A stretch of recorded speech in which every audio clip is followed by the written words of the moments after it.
so he's fine. If he's, as long as he's not itching to start breaking ground. I think he's still working on engineering and pricing and everything else, so yeah, I don't think that's a big deal. I just, I'll just have to, there's no, yeah, absolutely, just tell him to talk to me. and that's what I told him. I said, we're not, I think he was more worried. At the end, I and would think like that's to kind of go Mark's trying to one, see what's left, tell and him, oh do yeah, I've schedule got next 3 or 4 week. people lined up to take that spot. Okay. So, And then I want to take a long break, we're, get a final draft put together from the Yeah. commission. probably gonna have to Okay, go out there and have. give you time to look at everything again and see if It's not it going- reads the way you think it's supposed to read. You have another meeting Scott scheduled talks next to you. Tuesday. Scott, You have another BoCC meeting on land use. I had it down on the 16th. and Scott said. Do it? Yeah, we're probably not ready. All right, But I told Scott so we need to set another meeting. that he needs to be aware. That of the schedule is also details. What do you say aspirational, that? and I talked to the him. state's land use code. 95% sure, I followed Oh, up with that one. Mike, and Don, the Savartini, parcel map, is done. Okay, So it's ready to be recorded. I think we'll just need the, I don't know if they've submitted the recording fees, but it's all signed and ready to go. perfect, thank you. I said it's not fair. Hi. Hey, Morning. I know how I are heard. you? Hi, guys. Chuck Sherry.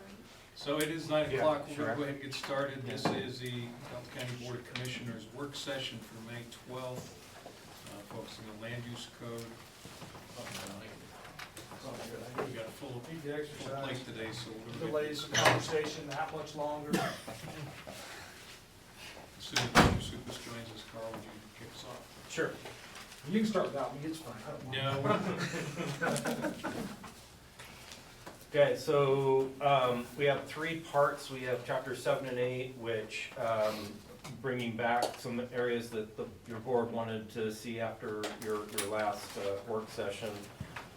We have chapters 4 and 5, which you asked to see specifically the water. So all those have been highlighted in yellow, and, I sent that out so you could see where those were. And then chapter 12, which we have not started yet. So starting with the chapter 7 and 8, the first part is section 1B. Do- Or do you want to go through them one by one? Can or- we go through 4 and 5? Because, Oh, I mean, first? we haven't had it's been a busy week and I haven't had a whole lot of time. Okay, And I've got through 4 and 5, I don't know about you guys, but I haven't had the time to go much past that, so. if that's well, okay. 7 and 8 is what we did last time. And I haven't had a chance to go back and review the stuff we discussed, so. But, Does that work for you, Mike? We Yeah. put 7 and 8 off? yeah, so hold off 7, 8, 12, just work on 4 and 5 today. in my That's opinion, up, I mean, it's up to you. because we all. haven't, yeah, I haven't had the time to delve into what we corrected or the chapter 12. It's just been too busy this week and I haven't been able to give it the full amount of time. So I apologize for, I There take. goes our aspirational schedule. There's gonna be another LUC date on your calendar. You know, Mike, I'm pretty well just resigned myself to the sadism of our chairman and the LUC schedules. So that's just another bottle of whiskey, right?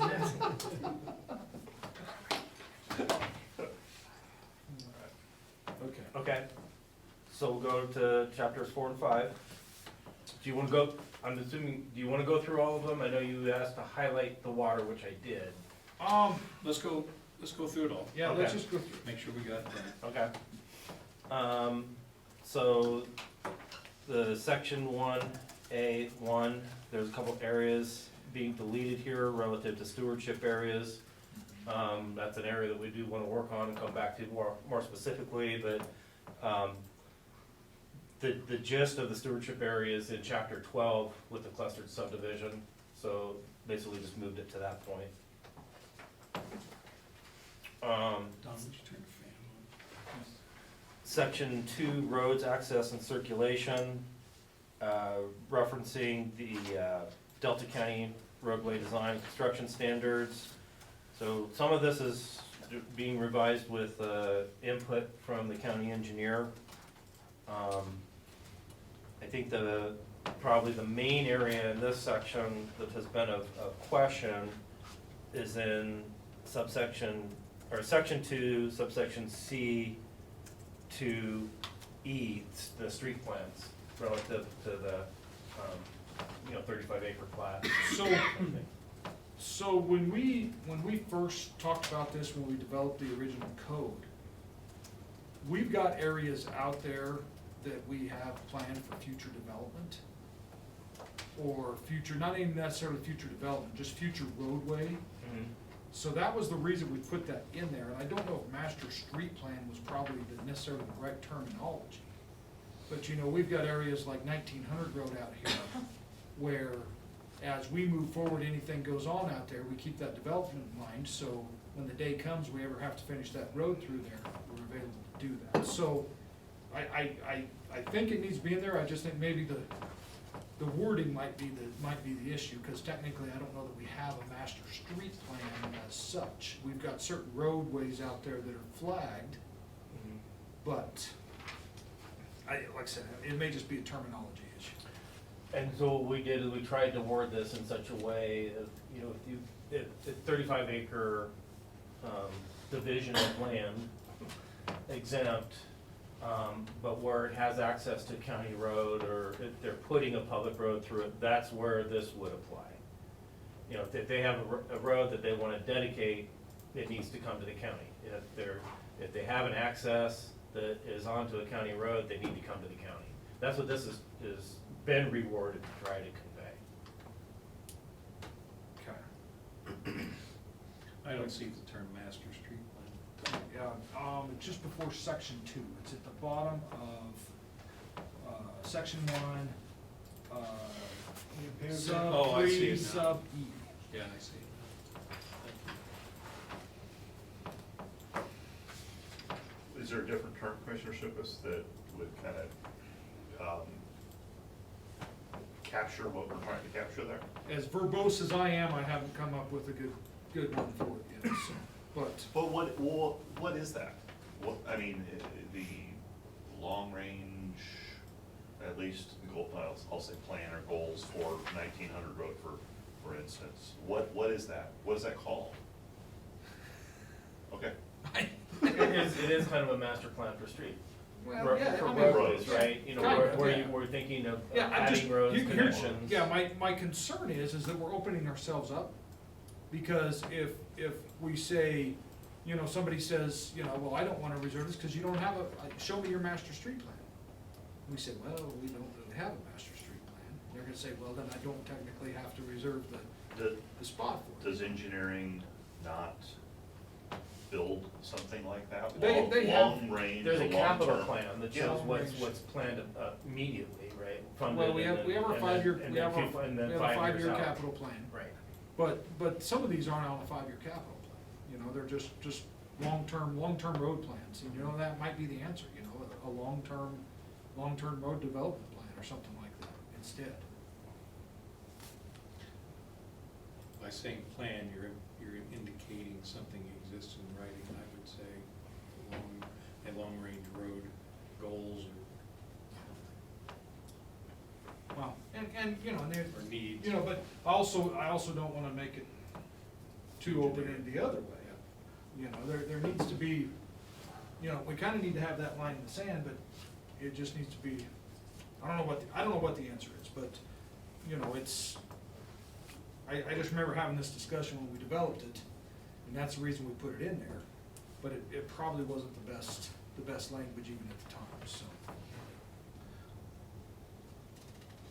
Would it be best practice for engineering, and I'm saying engineering along with, of course, Road and Bridge, to actually have a long-range plan? Many organizations do.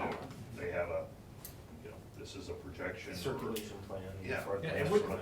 it wouldn't be hard to put another layer in the GIS saying, showing the roads, the future The roadways, transportation. a future roadway plan or something like that. It wouldn't be hard to do. And I'm sure there's industry standards of how to do that and how to implement that and project growth, all those things. Yeah, and it's, like, some of them we've talked about are mostly just, some of them are just pie in the sky plans that, if something ever happens, it gives us the opportunity to take care of that roadway, but. Carl, would you add along with the IGA's a goal for developing a long-range transportation plan throughout the county so that we don't lose track of that? Okay.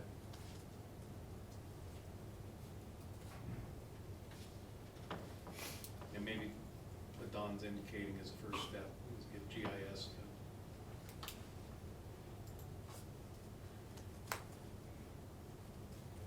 Okay. thank you. Yep.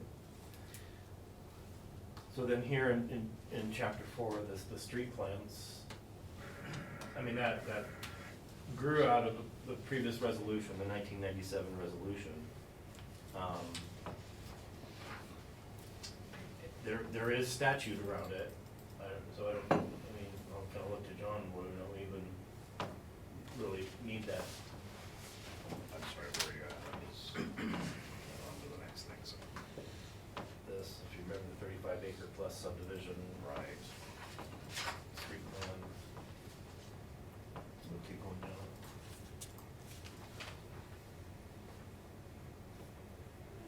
We're in, Yeah, I got it. section H2. 2, sub 2, sub E, is that what we're talking about? Yes.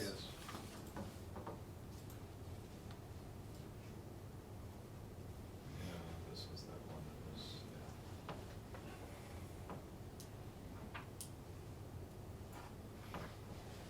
I mean, that resolution was retained with the land use code as an appendix, but at this point, we could just remove it all. Well- Repeal the resolution, take it out of here, And that and was- just leave it to statute. Well, and once again, that was a bit of our concern here is, you know, they're doing this 35 acre, it's statutorily allowed, without, sometimes without any kind of development plan for it at all, so, you know. Well, call it the street plan part of it is in statute, so, but again, we've tried to rework it here to be a little more clear, but, you know, as John has said, sometimes you don't wanna try to reinvent, but just leave it to the statute.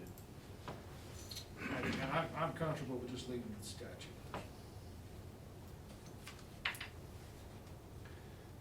it's been. I think we tried to get it as clear as Right. we could for what we're trying to accomplish. I mean, it's been a number of months since we talked about this, so I don't remember all the details of, or kind of stepping through this, but what I kind of remember about this is, yeah, it's an attempt to say what we think the statute says, and that's where we can't get in trouble, because we're kind of almost creating our own interpretation of the statute. And so I think, if I remember right, Carl, my thought on that was, let's leave it as statute. And then if we ever get into an interpretation issue, well, we have case law, we have legislative intent at the legislature, you know, that we can look to. That sort of thing. Whereas when we create it, and we're saying, oh, this is what we think the statute says, well, then all of a sudden we're debating two different languages. It can create some difficulties. If it weren't for interpretation, the career of a lawyer wouldn't be any fun, though, would it? There would be less career needed. There's still room for interpretation of statutes, so. Yeah, absolutely. Mike, you okay leaving it to statute? Yeah. Okay. Okay, so we'll just delete subsection E then. Okay. I mean, you could delete it completely, or you can say, you can just reference the statute either. I think just delete it.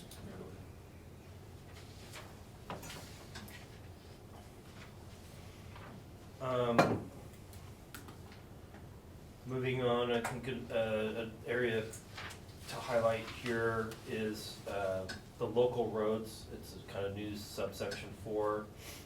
This came from county engineering. In cases where an access will serve 3 or more lots, the access shall be designed as a local road to county road standards. A local road shall be located within an easement or right-of-way, either privately owned or dedicated to Delta County. And this is their interpretation of the road standards at this point and how things have been.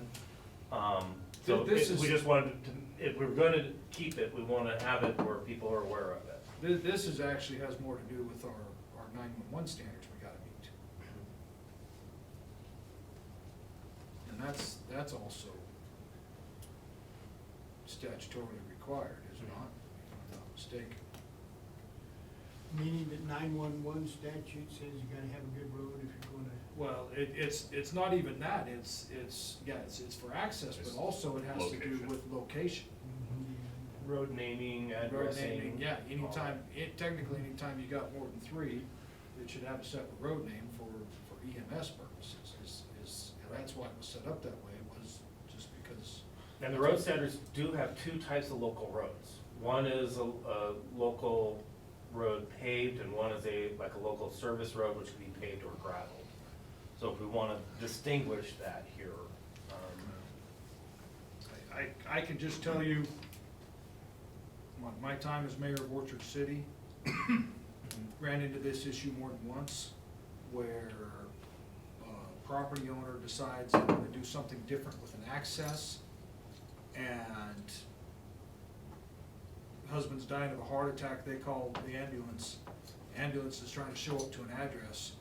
The address isn't there because the property owner decided to move it. So I can tell you that this is an issue, so. There's one part in here I do want to pick up. Number 3A on the shared access to individual lots. the agreement, Yeah. okay? Being signed by all parties, we've run into instances where one party just, True, that's come up recently, yeah. so I don't know about a majority of the owners. Although the ones where we've had the issues where we wanted to kind of go back and fix kind of the past where all the parties to the access are not party to the application that's in front of us. And then, so we kind of have new thoughts as far as how people want to deal with the access that was established before they even purchased the property. So I see what you're saying, and John, if you have any. Well, I'm thinking, this is just thinking out loud. You know which ones we're talking, because we've Sure. had, you've been involved in Sure, a couple of right. those, yeah. I mean, the key you're trying to get to is people that have, lack of a better term, ownership or control of the access need to be on board. I mean, that's the key. Yeah, it's a maintenance agreement for the county. Well, it's What more we than want to this. know is, will that road be maintained? Well, more than that, it is maintenance, but we have a certain obligation to make sure that before we put a development plan, a development application through, that somebody actually has access. At least a colorable, showing that somebody has access, because, so there's that as well. Well, I think we're talking two different things. I'm talking Yeah. maintenance, you're talking, I'm talking, I guess I'm If talking. a development application comes in, we do check to see that they have access. But- Okay. But there've been You're- some cases where there's a subdivision that is accessing through another piece of property that's not part of the application. Right. So I'm talking both, we're just talking about maintenance itself. And it really comes more to the maintenance, the challenges in the conversation has been more relative to maintenance than it has been allowing the access in most cases. from the county perspective, as long as that road's being maintained. That's, I think we can strongly encourage, because I think we can strongly encourage maintenance agreements that are more complete. Correct. Instead of segmented, or instead of this, whatever the case might like be. we saw with Long Gulch. Yeah, exactly. And there's others, there has been 2 or 3 in the last probably year or so. So last year, we've had about 3 of them, Yeah. so. And so I think we can strongly encourage that, but you're right, I think that government can only do so much there. I think we would only have a certain limit of. I think what Wendell's asking for is maybe if there's a sideline, of what we do if we can't get all parties to agree to it, so we have a path forward. I don't, Yeah, but also, now that kind of flagging that, by all parties using said access, I think you might want it to be by all responsible parties. Something. It's kind of narrow that, Right, versus right. I use it all the time, I may not be a party to the access, right, but. right, Yeah, or somebody rents their property and they're, they don't necessarily want, I mean, this can Yeah. basically say that the renter has to sign this agreement. Right. They don't own the property, so, Right. yeah, I think we need, I agree with Wendell, I think maybe we need to, Need to revise that somehow, I'm not Find sure some way what to to fix do it. there. Okay.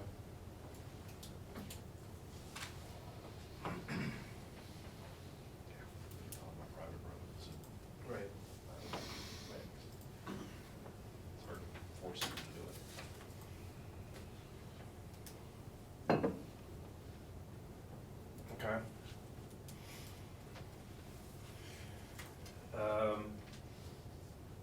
Anything else in that section? under subdivision road networks. Configuration, the length of cul-de-sac?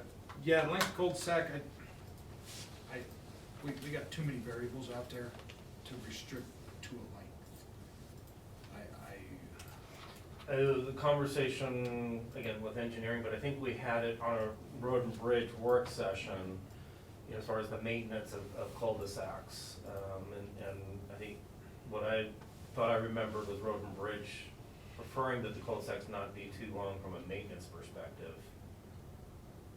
Maybe I'm not remembering that right, but I think there was, but again, we're here now, so Well, this is where we wanna address it. Well, and if somebody could prove to me that there's absolutely no case in this county where we need to have one that long, I'll be the first one to sign on to it, but I'm thinking of spots right now that, you know, we're trying to protect ag ground, and, you know, the developable lots are past that ag ground, and you wanna be able to, you know, you're not gonna be able to have a through street, you're gonna have to be able to have some form of a cul-de-sac. Well, the next section does speak to requiring 2 points of access if you have 8 lots or 4 lots in a And I'm wildfire hazard area, And I'm thinking. which would take care of that. Right, and I'm thinking of the, you know, the less than 4 lots, of course, but like I said, I get nervous anytime we're putting a certain restriction on it. I could see saying the fact that they should not exceed, but hardship type specific cases may be considered of some kind. Because that is generally a good practice not to have cul-de-sacs for emergency services, for maintenance. Right.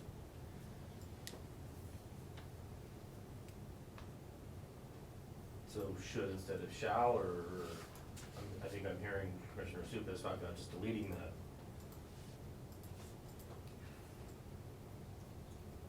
It is good practice not to have cul-de-sacs.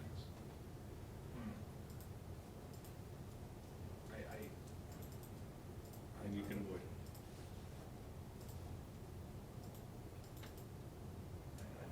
And I don't necessarily agree with that. You know, there's plenty of times here where we're talking smaller subdivisions. I agree, but Where that cul-de-sac is, you know, perfectly logical and reasonable. So what's the director's flexibility in this area? Because you're probably not gonna end up with a solid. Well, if somebody, they could go through the variance process, the Board of Adjustments, it's standard, they could request a variance for it. You know, if there's a numeric value, then, you know, either meet it or you can request a variance. If it were more generic, like saying roads that terminate in cul-de-sac or hammerhead should be limited, then it would probably, it could still end up as, then it would be more like an appeal to the Board of Adjustments if somebody didn't like the interpretation of the director. So, I mean, both avenues get you to the Board of Adjustment. Well, and $250, what's the big deal, right? And process time. Depending on who's the applicant here.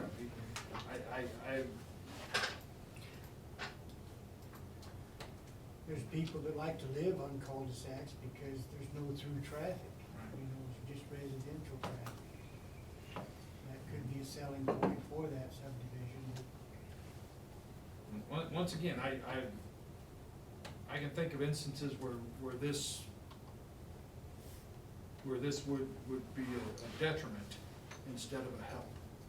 And that's why I'm opposed to, you know, we talked, I know in that road and bridge discussion we talked that they really didn't like the hammerheads. They preferred the cul-de-sacs instead of the hammerheads. But, you know, some of these instances, I mean, for the most cases, I mean, when you're talking about, you know, you look at this section here, it talks about 4 or more lots, they're gonna require a throughway on a wildfire, whatever. 8 lots or more requires throughway, those are gonna be paved roads that are gonna be county roads. A lot of these are gonna be private drives that aren't gonna be county maintained. A driveway is not a road by our standards, correct? Correct. Correct, but if we have somebody with those 3 or more, that say they got the 4 lots that aren't in a wildfire area, and they're trying to get past the ag ground without tearing up ag ground, well, why are we gonna Well, limit that's that why I'm option? saying replace shall with should.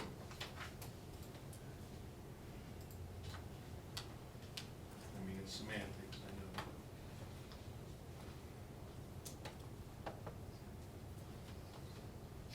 It is still good practice not to have intentionally build cul-de-sacs of that length. Every planner will tell you that, correct? And engineers. And snowplow drivers. Right.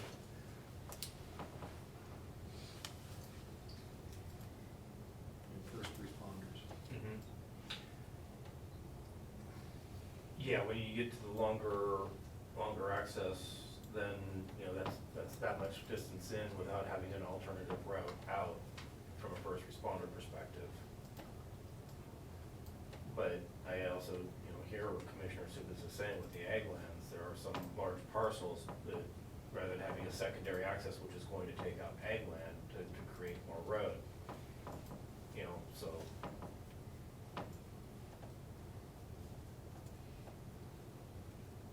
I'm for removing it personally.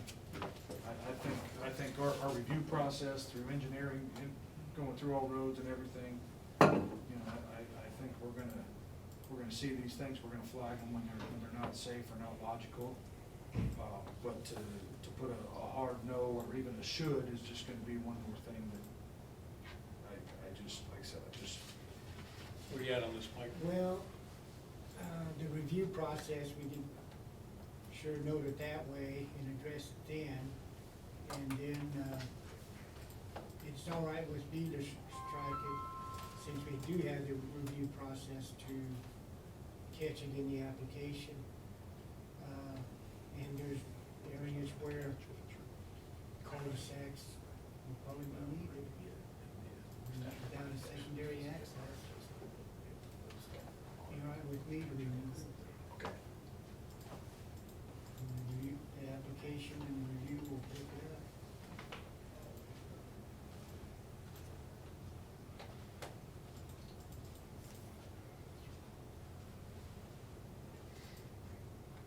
Well, I would disagree with both of you guys, but that's what makes it so much fun. I know. Love land use.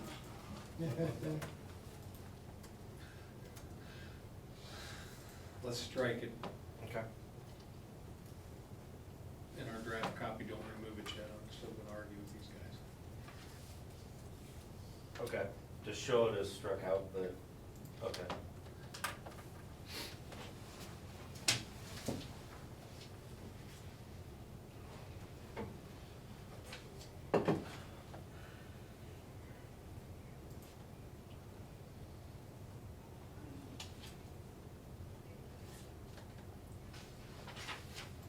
Okay.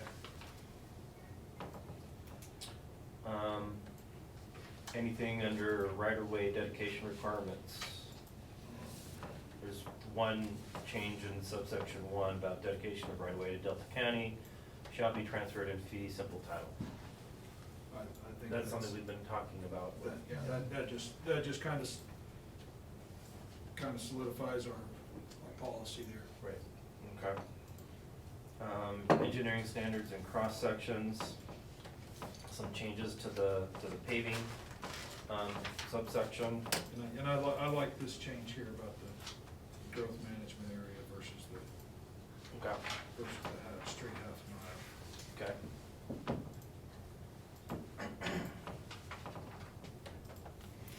We changed 6 to 8, as far as the trigger, the standard, to align with when they need to have the 2 access points.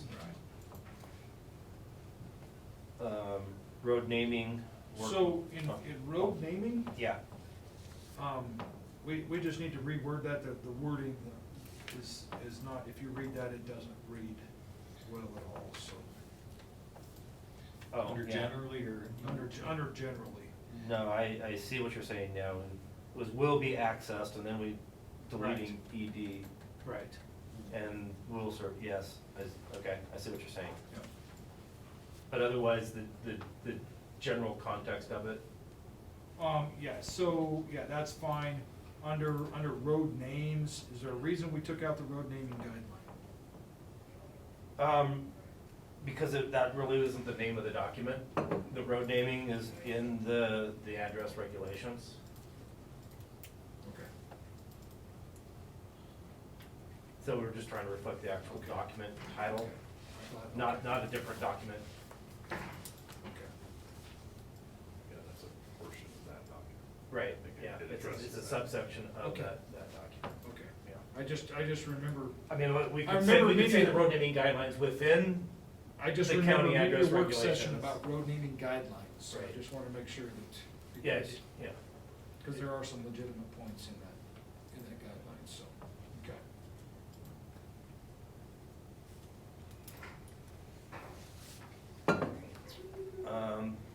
The next changes occur under the site-specific determination requirements. We've added, So the only thing I was thinking that, we add when required, or something along those lines. we're at In- first set. In that 2A, Okay, you know. Because it's not gonna be a requirement for every limited. so at the end of the application. first sentence, say when required.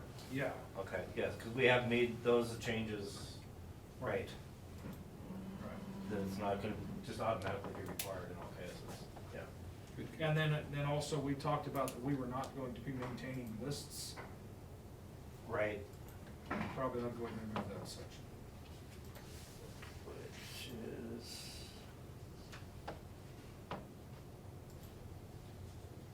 2A, page 6. Yes. 2A, page 6 there, under. oh, Top of the developer, page. yeah, shall develop, maintain. Okay. And then under the, I know this was in the 21 code, but now that we've added other language to it, it says a parking analysis of at least 2 similar uses. I'm kind of questioning why we even need that, and just say parking analysis based on the institution transportation engineering manual. That really does it. It's a lot more concise that way, and Where- it's where- a lot more defined. where are we at? This is, Oh, 2 sub-A, Sub-A, sub-1, okay. And just, parking analysis based on standards established, Right, okay. Yep. because, I mean, that. The ITE is the standard manual across Well, the and- nation. and- yeah. And we need to give our applicants some certainty here, and that really one doesn't really offer certainty. And this, If it's not in the ITE, sometimes the traffic engineer will look at other, similar uses. But that's part of the ITE, is providing that ability to do that. and that's, and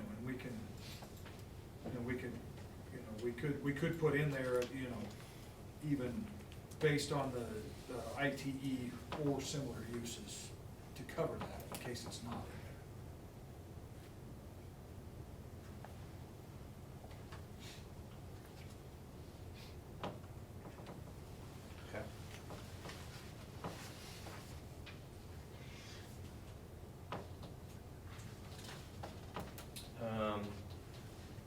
Anything else in section 2 before we go to section 3 of parking?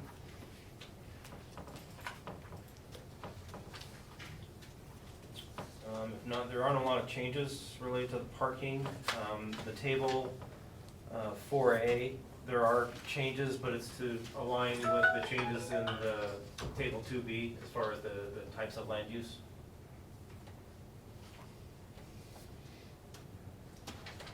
GFA, that acronym means gross footage area. Yes. Yeah, chapter 14 has the explanation of acronyms like that. But if you want, we could put it here rather than having to go to chapter 14. Just a footnote at the bottom of the table. Okay.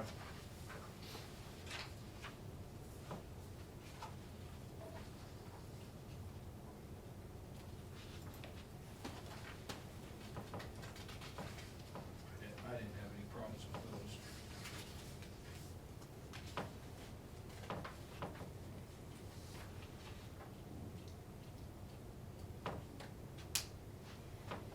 Okay, then the next section. Hang on. Okay. Mike, anything? No. Thank you. Okay. Section 4, utilities. Speaks to the availability of utilities. Communications that if it's, that the utility can and will serve the proposed development. So that, So, under special district water providers, okay, sub C, sub 3, yep. 3 and 4 are how, this, yeah. this kind of Those are the contradicts ones. our hardship language a little bit.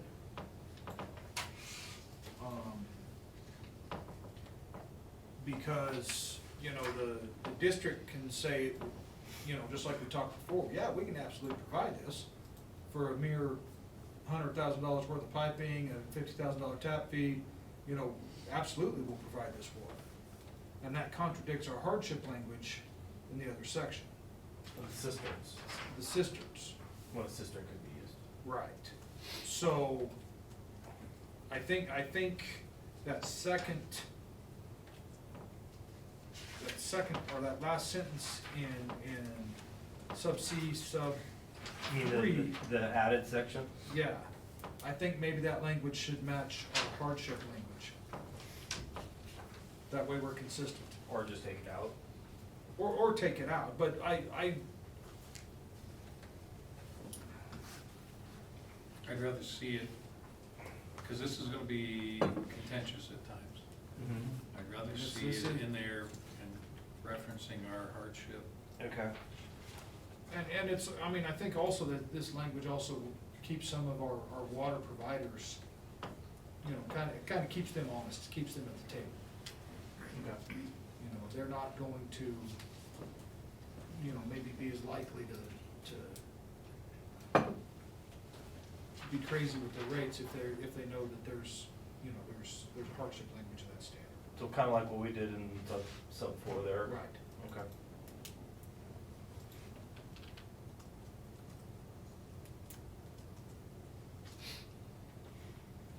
And so just so you know, what really the way it functions is an application comes in and pursuant to chapter 5, we ask them for proof of water supply. Right. If they come in and they show a well permit, the well permit allows 2 units, they're asking for a second unit, we don't dig any deeper. They have the water for Right. that permit. If they don't, if that well permit says 1 unit and they want a second unit, then we say, you need to go figure that, they either need to go back to the state, if they amends that permit, or they find some other avenue of water. That's, or they come in and say, here's the water tap, we've talked to Tri-County or whoever the provider might be. Right. I mean, that's Well, really, that's the extent of what we are And doing. face it, with our this isn't applications. gonna be a tri-county discussion. This is primarily gonna be a discussion of Valley, of our private water providers. Mhm. That's where this discussion's gonna take place. And some of this does, then the subsection 4, other water providers, does kind of get into the intergovernmental agreements, Right. where we have language in those intergovernmental agreements.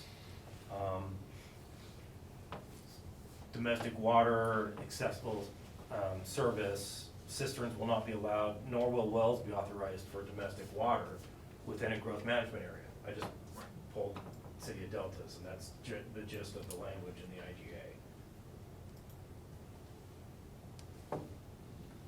So, yeah. And that may be language that we need to explore in that IGA a little bit too. Right. Because, you know, I can think of a few spots that are technically service areas outside of growth management areas, where we gotta be careful that that language isn't gonna be a hardship to a property owner too. Okay. So, I mean, what I think these sections are trying to get to, the way I've interpreted, is that if it's a special district or there's some agreement, like an IGA or whatever, that we respect that. But we also, again, our point is really just that there's a proof of water. That's what we're trying to get to.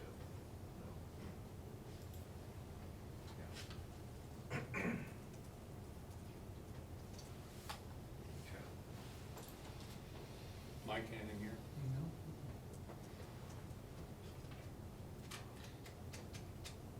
And we've been asked to really discourage cisterns by the municipalities, so when the water providers, I think that does this. Yes. Well, I mean, Well, that's in the section 5 of kind of how we address the cisterns, right? and you know, we've kinda beat this horse quite a little bit. Ain't got much life left in it, I think, but, you know, we can't condemn a property because the only way it served is with a cistern, but then, Right. same thing in turn, you know. But how much That drought additional year- develop? That drought year a few years ago, when these people were shutting off their fill stations, Right. you know, we can't go down that road either, so. That's the first to get shut off. but- Yeah. Yeah. Okay. But that's the risk inherent on the property owner with the cistern. And how many phone calls do we get from that property owner that's lived here for 3 years, and this is the worst the road's ever been, and I can't believe you guys shutting off this, or, you know, without the history of knowing what's going on in the drought years, and they've been here during the good years, and it won't be their fault when that conversation comes. And all three of us have had those conversations, so.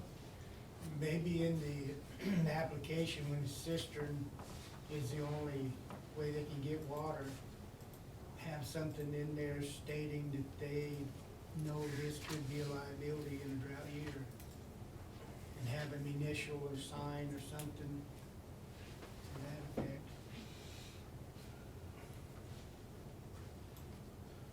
Well, in that, I'm just thinking out loud here again, That's why we're looking at you, John. that community where this blew up, similar situation, but not cisterns, but the community in Arizona that was relying on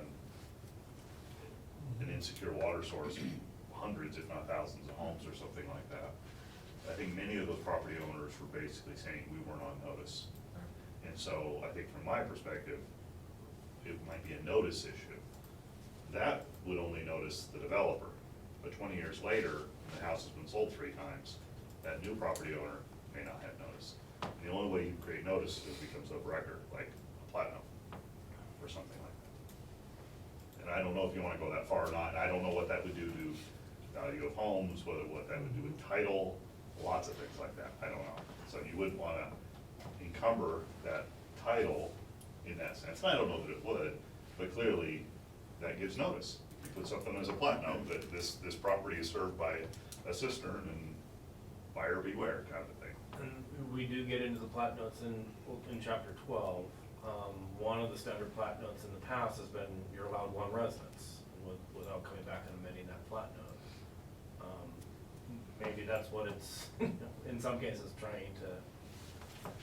Well, I don't, and I'm thinking that, you know, a plat note, a simple plat note of this, you know, this property's Lot 1 is served by a cistern.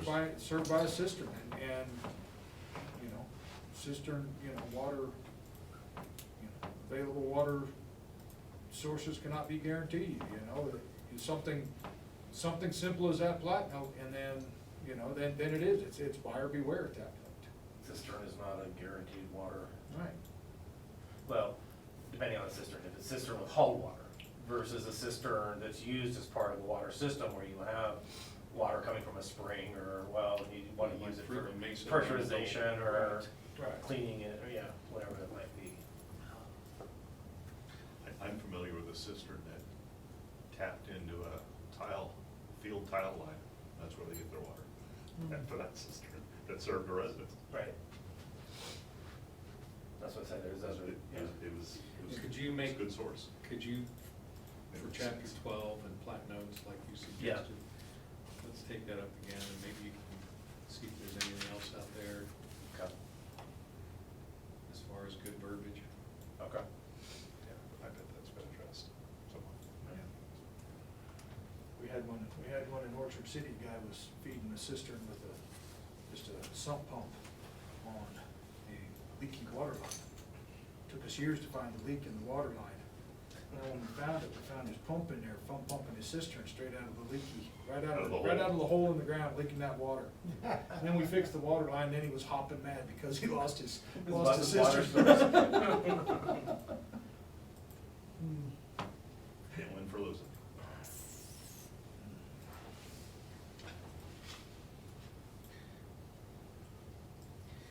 Anything else in section 4 before we move on to section 5?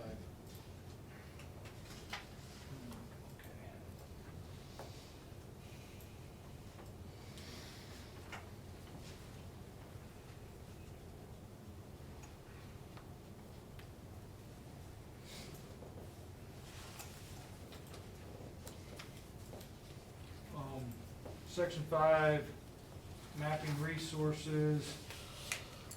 We took out the director may require and put it to the applicant shall. I can see where that might not be a requirement in every case. Unless I'm wrong. And we're not actually requiring full title reports. What we're asking is like ownership and encumbrance type language.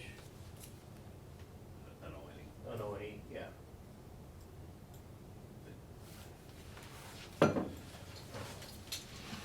So we probably ought to reword that.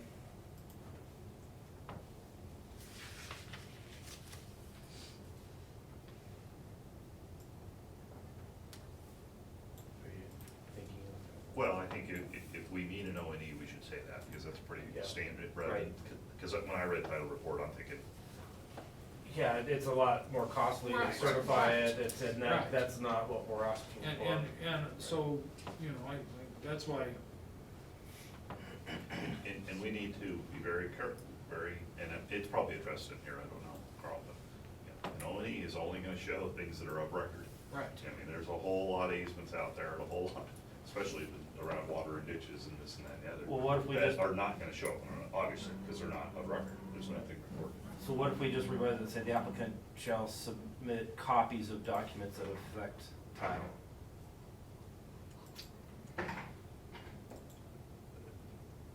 I know that's different than actually submitting the document. I like the idea of an O&E An O&E, because okay. people don't, a lot of people just don't know.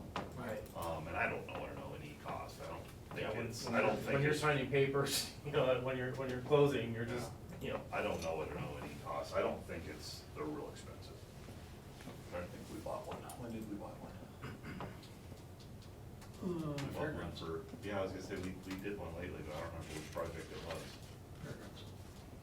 But is it gonna be required on every For instance? the modular across the road. Let me see, I might be able to find that. So that's, So, I I think kinda like Brittany, we're not requiring them in every single application, or? are we? I don't think so.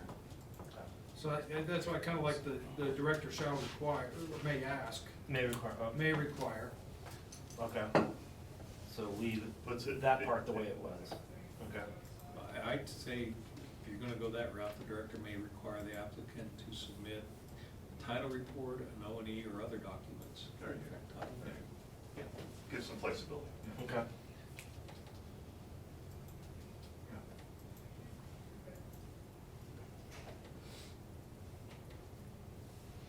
Okay.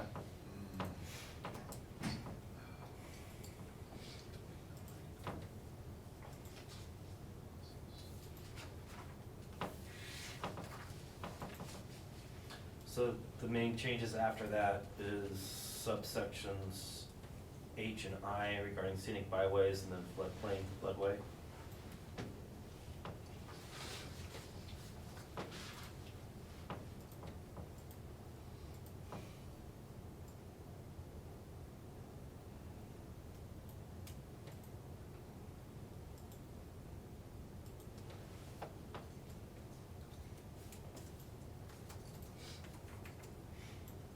So, resource identification, Mm-hmm.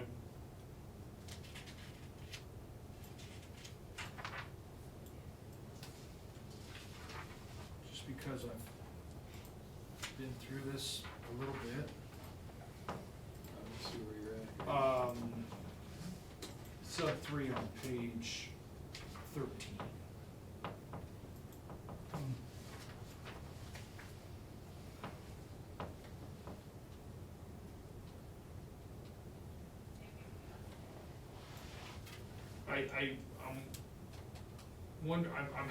I'm having issues with the following resources shall be mapped by a qualified professional.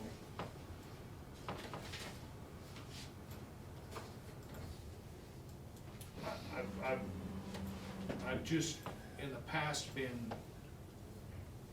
wrung out by a qualified professional that took it above and beyond and made it ridiculous. Okay. So, I'm just trying to think if there's a different way we can word that.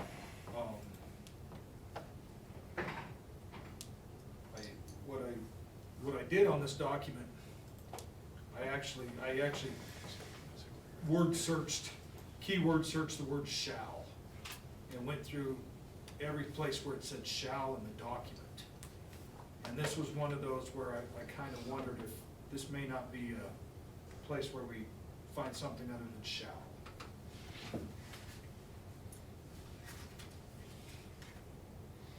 This would be another good one where the director may require.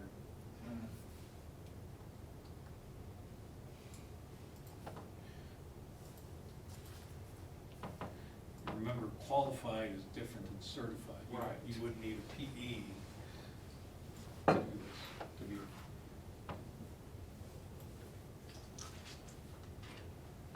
But, like I said, I've been down this road and it can get rabbit hole pretty quick. So, So I just, qualified person versus qualified professional? Or? Well, does Chairman Kuntz's comment of the director may require, does that cover it enough? Maybe that. That's where I'm at. It gives more flexibility at the director's discretion.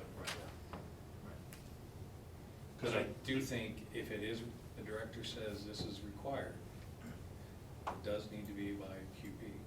Right, Okay. That's different than a certified. right. Right, and I got no problem with that. Okay. The director may require a qualified professional to provide these. Okay. Because a biologist could do the wetlands surveys and still not be a PE. Correct. Right. Yeah, same as historic and archaeologists are not licensed engineers or anything. Right. Yeah. And I like the change to known on that under the historic or archaeological. It's a lot more clear and concise. Thank you. Okay.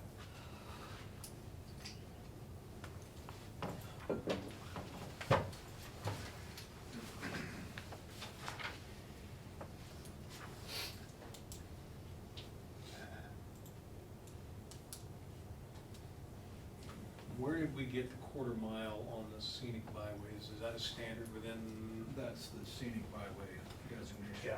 That's That's the MOU that was signed with the scenic byway folks.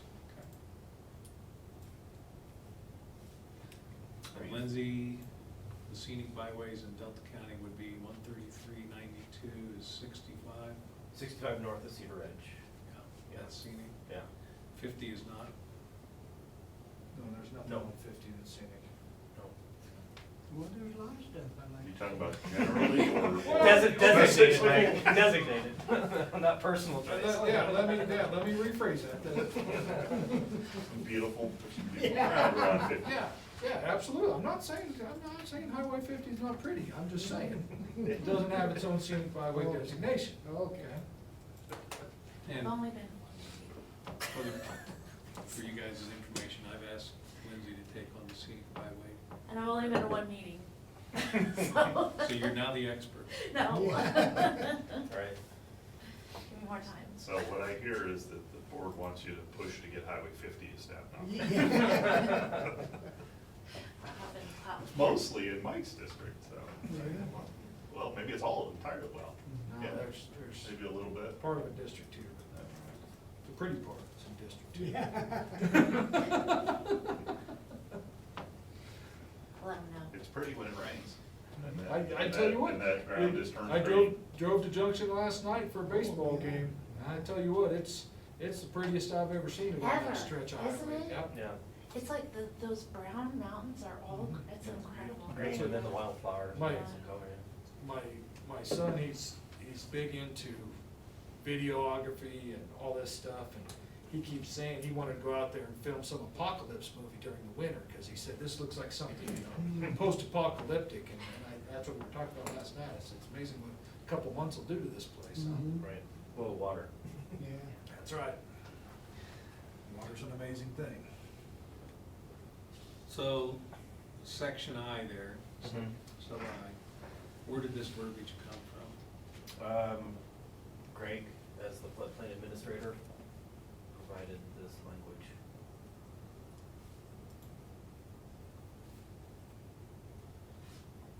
Because the most recent version of the most current version.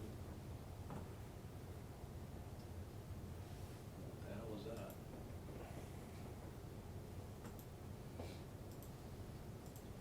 Probably pick one or the other. Yeah.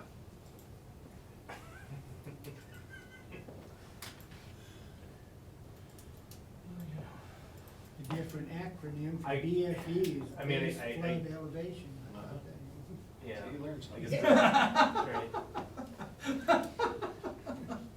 I think that's in Speaking district. of Highway 50.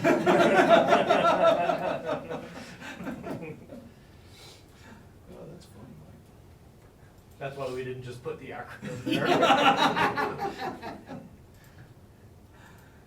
That's definitely in district too, right?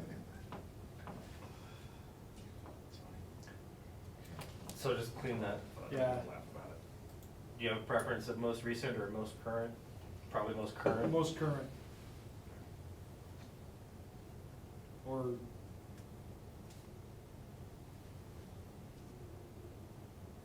Yeah, current would fall under it, I think. Yeah. Because that means it's been approved. Right. Minor thing, but typically a parenthetical is gonna go after the first time you use the word. Right. So the firm would go, sorry, I got more here. Does Just not- printed. The firm would go after this Right. here, I see. rather than Yeah, up top, you're right, or you're rather right, than yeah. down bottom. You're right. It's- I didn't think that. That's, Does not GIS maintain the flood maps, though? Our GIS department? I don't say they maintain it, they bring it in through FEMA, I keep a copy of it. yeah.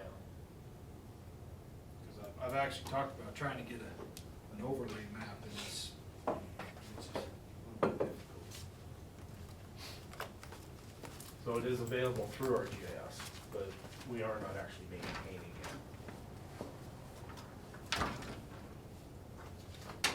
Well, if we're gonna keep this specific to Delta County, I'd like to say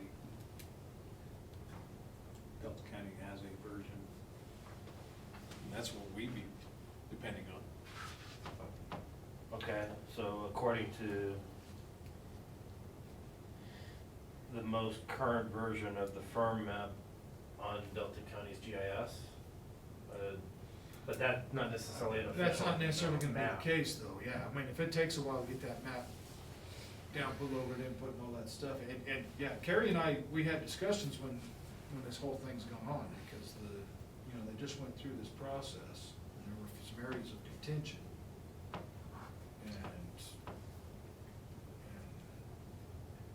I think we wanna be careful there, because if the GIS is an old map and people start relying on that, and so they end up building in the floodplain, the county owns it, the county's gonna get the notice of violation from FEMA.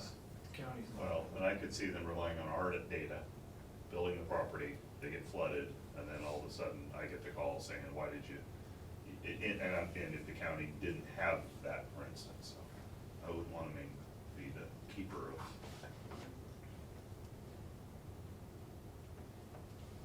And then I'll push back a little and say, then why do we even maintain that map on our GIS? Courtesy. Yeah. Sure. The GIS clearly has a disclaimer, you can't even get into the site without clicking that disclaimer. Yeah. I hate to admit it, but I'm gonna have to agree with the attorney on this. Write it down. Don? Write the date down. Mike, you heard it. Yeah. I got that noted right below BFE.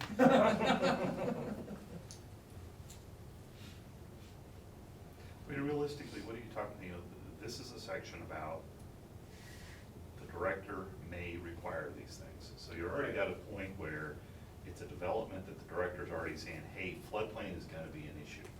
Realistically, the qualified professional in something like this is probably just gonna be the surveyor, I imagine, Yeah. that is going to have to access these documents,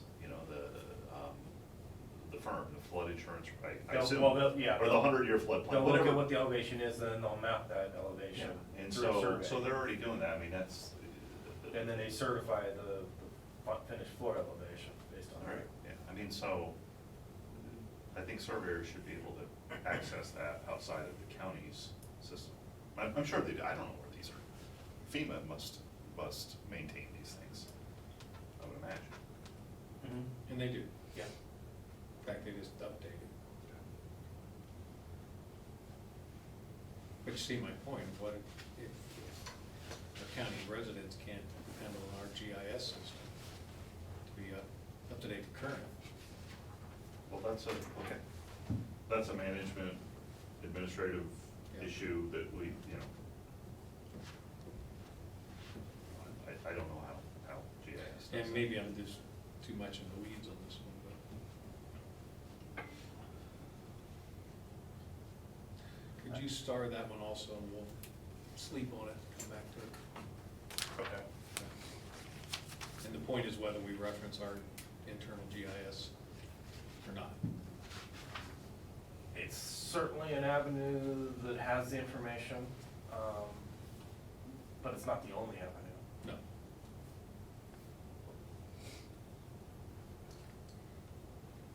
And note that Don agreed with the attorney. Yeah, I'd like that written into the document. There's another plat note. There was, it's even better, Mike, Speaking of plat notes, that's where the next change comes in, is we moved these notices from here to chapter 12 with the subdivision, so all of that is in one place.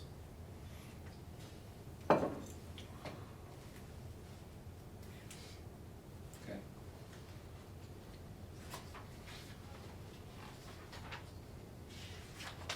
So I don't have any 6? changes until section 6. If there's anything you want to go over before that. Can we take 5? You're the chairman. We're gonna take 5. Do whatever you want. Come back at 10 after, please. Okay.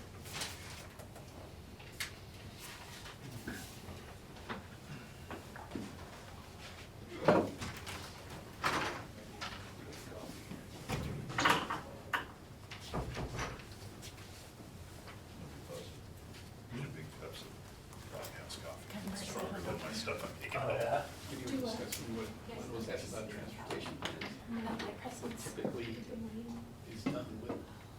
conjunction with this plan. That's circulation plan. Comprehensive. Most Is that the term? municipalities, yeah, it's a comprehensive plan that deals with You know, roads, everything else. I don't, I think, yeah, general plan of I circulation. thought we generally can, well, maybe I that's would, decades Robbie ago. was here, she may be able to answer that. Right. The master So, plan does get into circulation a little bit, but it doesn't necessarily have that. It's not a Well, No, it's not a It's an component. aspirational thing, right? The comp plan is sitting down with municipalities and your, all your different departments, like where are we going in 20, 30, 50 years? We should have a comp plan. And I think states are having one too. I think Probably. They have funds for it. Well, Because when if we you have have a comp discussion- plan, then that kind of, that builds into your capital. Correct. Right, and even some of the controversy we had, just like 22 Hunter Road. And, well, Hunter Road, given where it lies, might be a very important What are you doing artery this week? Right. at some Is it point in an the arterial future, versus- Yeah. sometime point in the future, No. because it runs, north-south. And we look at the, but see, the comp plan then also looks at the zoning, and is this really gonna grow to an arterial or? When is you it- do But if you have utilities, May I and have road, some? Right. to sit down, it will include the MAA, Yeah. would include the state highways, Right. overlay districts. Right. That's Yeah. really what the comp. That's plan really is. something we should don't- have. Yeah, we don't have that. Coffee sounds good. It's probably more You're trying to come up with that. institutional memory. Yeah. Excuse me. Are you trying to come up with a special? No, I'm just trying to say we were struggling. Forgot with about what- baseball what- last what night. everything fit in No, there. I went to Grand Junction with baseball last night. Okay. Another time then. So, Yeah. otherwise, So yeah. comprehensive. You know, I liked what Carl was saying, in terms of this Comprehensive. water provider question. You know, I like what And he's every saying. municipality has. Agreed, agreed. Everybody here, I talked You about see this in the is, city of Delta do you Springs, have adequate water? and Do you they'll have that? existing roads, and then I know the question is, how do you get that? they have at least two categories. Municipalities Beyond is a that. little more, Slacked with money. it's a little easier because it's a little more defined. Correct. But there's a county, like a county is. Well, like I said, Yeah. Well, if we can have that, it'll be part of the. Where are we going? Have we even talked about 19? You know, because they're using it as a way of That goes through. two things, it's Parts of Green Valley. generation Yeah, okay. and growth control. Okay, I mean, definitely since you. So, it- oh, but yeah, was- I- that was a- I- and maybe that was maybe a- this will help, That was. But there hasn't been. help any clear up actual that formal whole, yeah. so. Well, I think that's Right, important and not to that's stick been a people big with that. Oh. initiative. One of our We guys had, are that sheet around, there's a lot of rights of way. There's only one or two projects left. That's right. That didn't sign You know, up. Robbie, Their perspective, if somebody's actually I gonna don't spring care. or water well, and the next that's one. the stop. Right.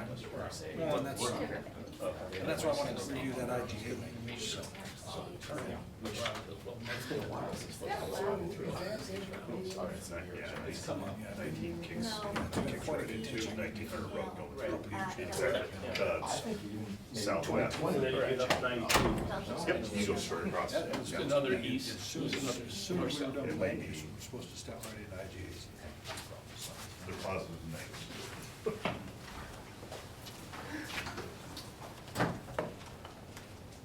Is there, is there preference?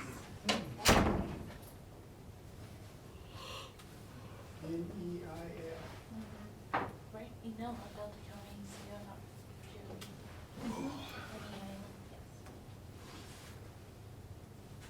you have to watch out for those married people, cause I put S sheets for Scott sheet. Oh, those are bad, but it's Susan's. I put her on the list and she gave that one a shot. I don't wanna be on that list.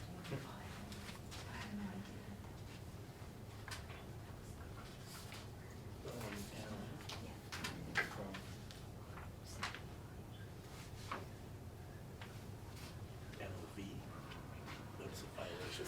Yeah, I'm like, I remember trying to NOV violation. That makes sense. Yep.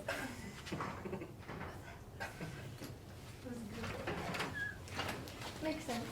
I, I'm tired today. well, there's notice of exemption, but that's not what we're speaking. Gotcha. Yeah.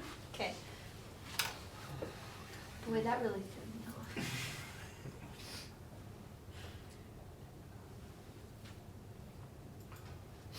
I was supposed to get thank you cards, but that's fine.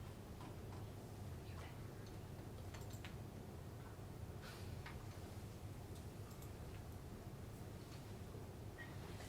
Should touch base with both Tim and Robbie to see if there is anything, or if it's just been piecemeal.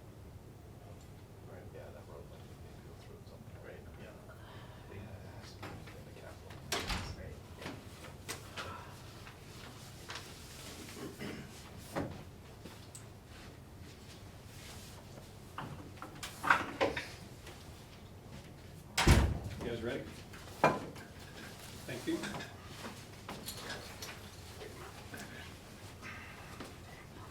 Okay, so section 6, rather than just focusing on geologic and wildfire, we just retitle it as hazards. Alright. He said 10 after, so. Sorry, Bill.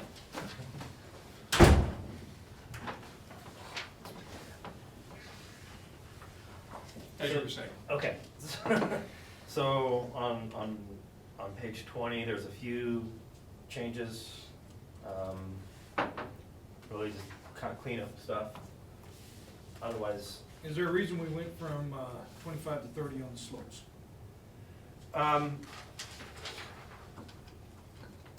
there was, where did there was something that spoke to the 25%. I don't remember off the top of my head right now.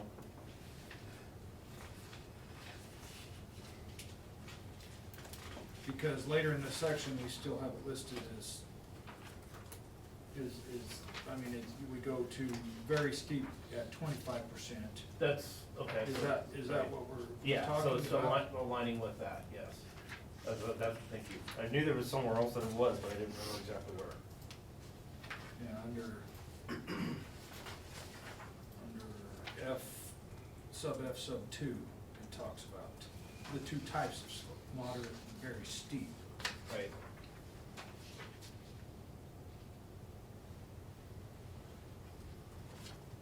Okay, all right, well, I personally, I mean, I have no problem with 25% slope being rated as a steep slope.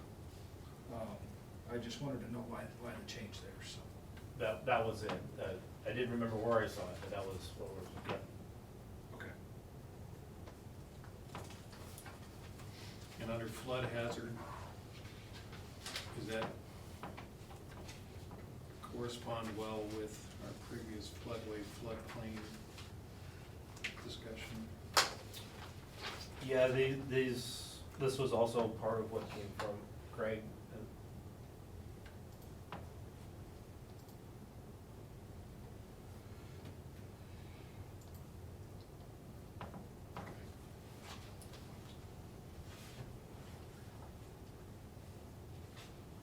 I mean, it still refers to the special flood hazard areas in the text. It was just the title that changed. Okay. So, and I think the only thing that I kind of took issue with on this floodplain, floodway is just perhaps labeling. If there is evidence that a floodway or floodplain, comma, as determined by such and such map is present, you know, just so we're clear that we're not just asking for any floodway or floodplain, we're actually, it correlates to the document we talked about earlier. Okay, and That would be- where were you thinking that change? Sub-I right in the generally column there. Going back to the previous sub-I? Yeah, section 6, sub-I, sub-1. Oh, moving ahead. Page 25. Yep, okay. I'm on the same page with you now. Okay, right after, right there in that first sentence, Mm-hmm. just so long as we're designating, so. Okay.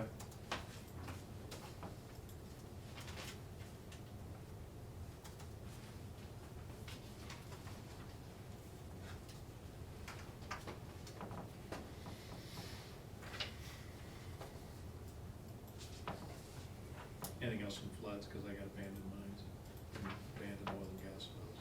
Go ahead with that. Okay. Abandoned mines, there's multiple avenues to identify abandoned mine workings. Certainly CDRMS, BLM has some, Forest Service has some. There's also a database federal government maintains, mine maps. Okay. So I think it's through the USGS, Department of Interior. So let's give them multiple sources so they know to check multiple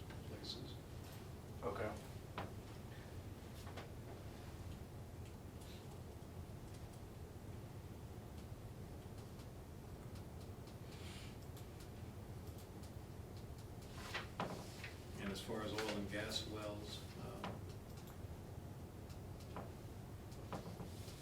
that's actually pretty good.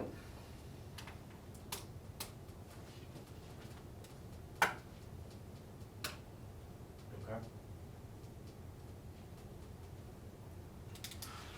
Um,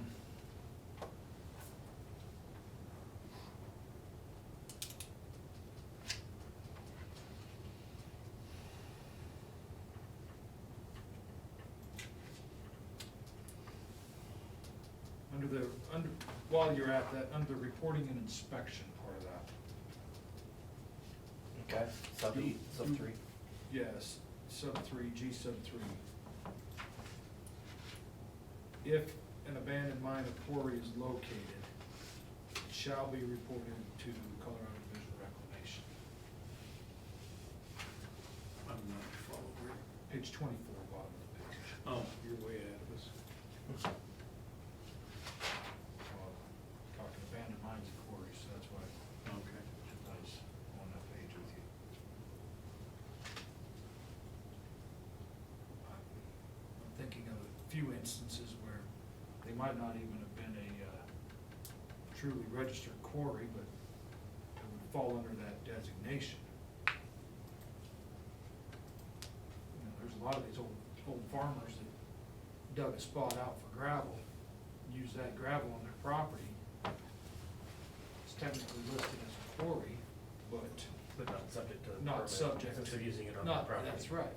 So I think there's possibly a need to define that a little better. So, if an unidentified abandoned mine or quarry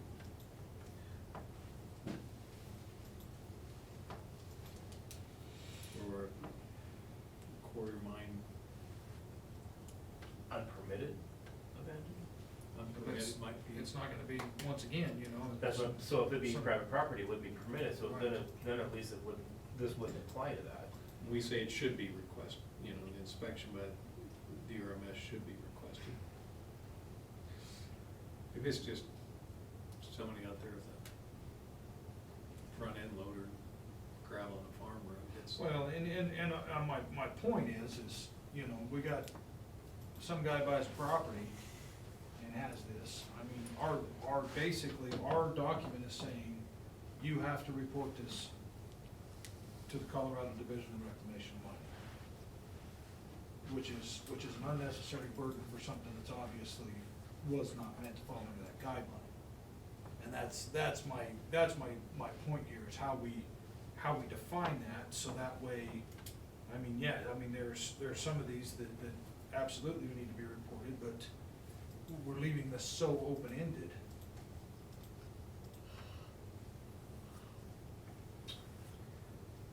So from a land use code, we're really trying to get to the permitting of mines and quarries. Well, but, I mean, Then and we're here- talking abandoned. But if it's on a piece of property and it's been abandoned, I guess we wanna know about it Well, as and part of the that's- development. And that's the Right. point here, is, you know, this is part of the hazards for a development application, Mhm. you know, and, you know, there's, I think we got no problem wanting to know about it, but, once again, if it's that old farmer that was just out there with a front end loader, why are we gonna require that to be reported to the, That's why it should be, an inspection should be requested. Doesn't have to be. And what this is written for is hard rock and coal mines. and no, and Historic. And I get that, I just, And we have some. We We have have- farmer mines along the edge of Grand Mesa. oh, yeah. So, No, and then that's my point, where's that line? How do we define that line? So, you know, my thought goes back to, you know, the angry neighbor that doesn't want the development to go on. They bring the application and the angry neighbor says, well, you're in violation of land use code because you didn't report this quarry to Colorado Division of Mining and Reclamation.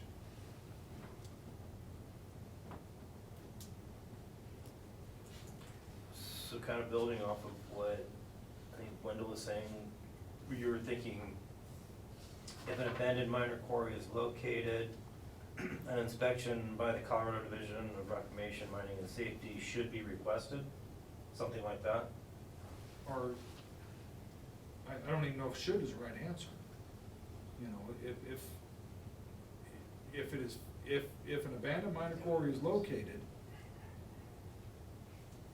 may be necessary to contact Colorado, it may be necessary, you know, not, you have to.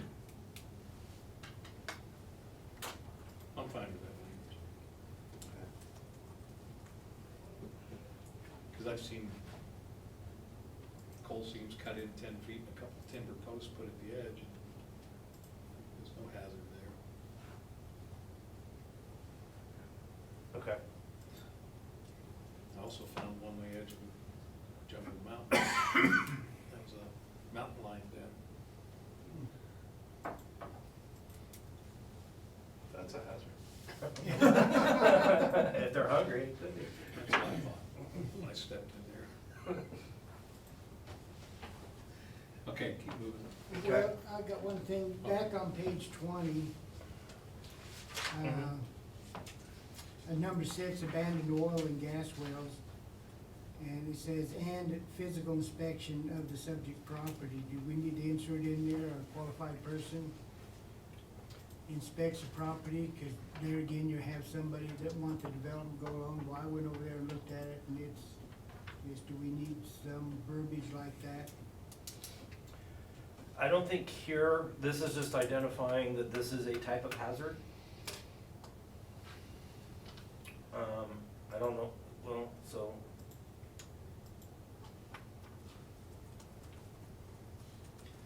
What's it say under generally part of that, Mike?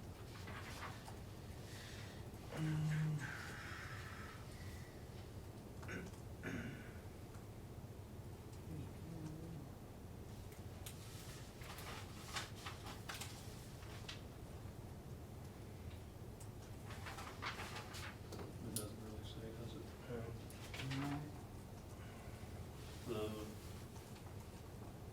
So the purpose of this section, so whenever there's a question, I go back to the purpose, is to ensure that development occurs, and that we aren't creating a health and safety hazard as a result of hazards. The subsection C is designation of hazard areas. An abandoned oil and gas well shall be identified using records from the commission. I think that's fine. I'm Maybe not we sure just- what the maybe we physical just- inspection is. Well, I mean, once again, it's designation of hazards, and Right. physical inspection probably isn't even required on the designation. That's kind of where I was. We could, it headed. gets addressed later Yes, in the chapter. right, what we were just. Right, to add. just right after the one we were at, it Yeah. So I designates think Mike that. brings up a good point, but I think maybe here we just. Right, I don't think it's Strike appropriate that. here. Okay.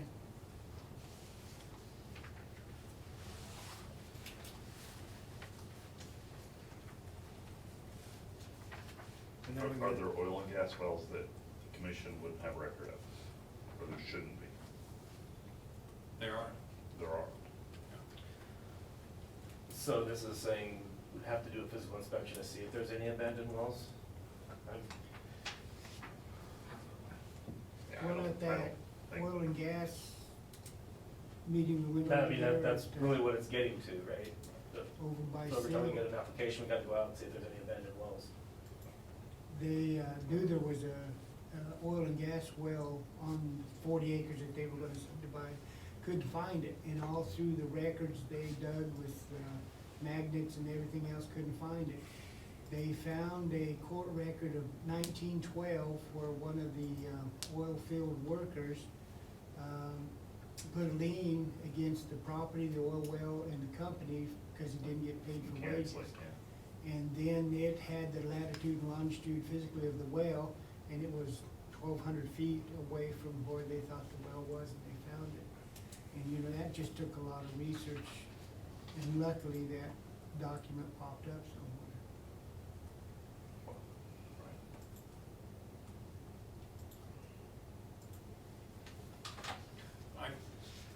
Physical inspection inspection of the property isn't, by QP, it's not that Okay. onerous of a standard. So you're suggesting keep it? I or- suggest keeping it. Okay, But what if about the it's word? not logical, so basically, you're saying every property has to be physically inspected? Because we're just No, talking not about. every every- property. But if we. It's a may be required. Is it a maybe at the top? Carl, I mean, what, how did that mean? I thought we it's clarified that way subsection back. C. It's here, it's just it's designation. If it's Yeah, there. it's just designation.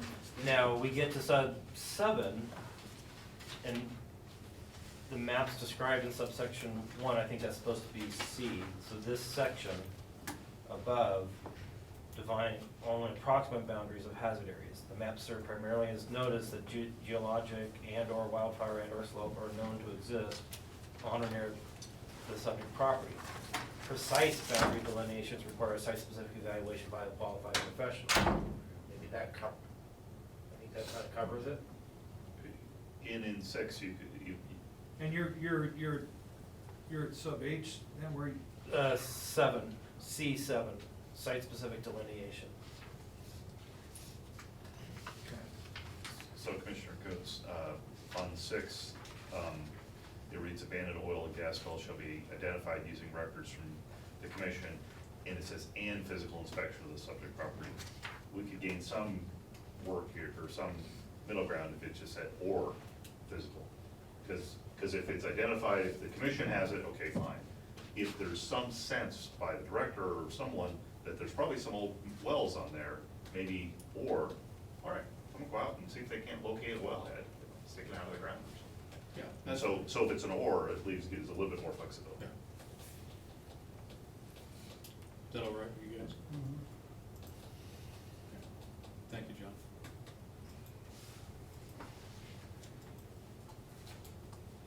Okay.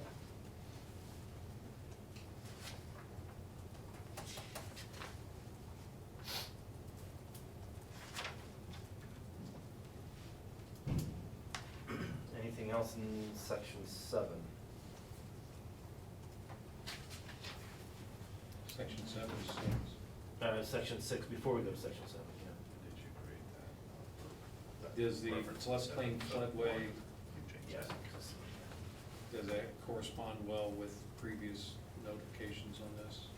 Sorry, which one is that? Number I, floodplain floodways. Yes. Is everybody okay with that? Yeah, I just had just as long as we're being specific on floodplain on the generally section, that's all I care. I'm good there.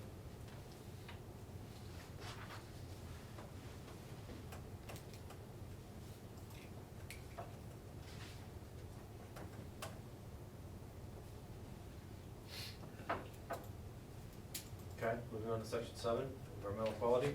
Yep, sub B, sub 2. I think this is one of those that should say if required, not all site plans. Okay. There's plenty of limited use that would not be necessary. True.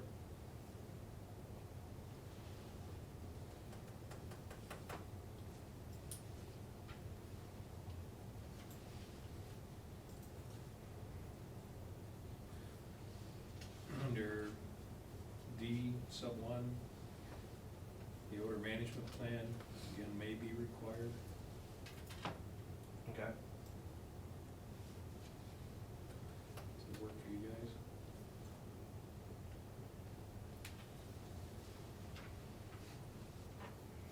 I mean, is that specific to intensive ag? That it is? Yeah, That that's, it is, our intensive ag regulations. but require- maybe for other land uses. That's the way that, the structure of that sentence Okay. is. I took that out of context. So leave is? Yes.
nothing else, then that completes chapter 4.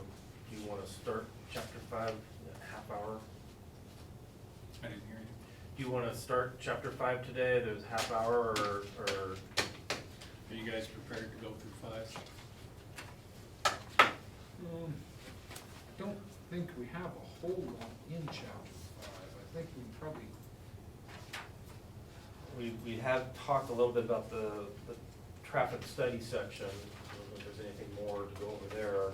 And then, of course, the water and the cisterns are the two big things in chapter 5. I think we took out the, kind of the shalls in that traffic section. That solved a lot of the problems. Correct, yes.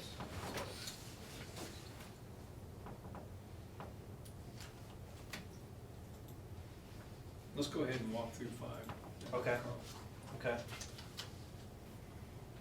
So this first part has been adjusted from previous conversation relative to when traffic study is required. Being done by a professional engineer. That could include a traffic engineer, doesn't have to be a PE.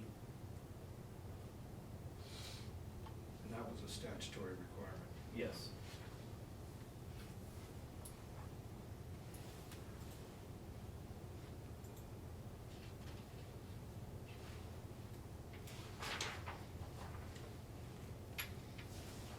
Mike, any, No, I'm good. not anything else on B, traffic? And that was all I had on traffic. No change to table 5A. Correct. Well, we did both required, so it was a little easier to read the table.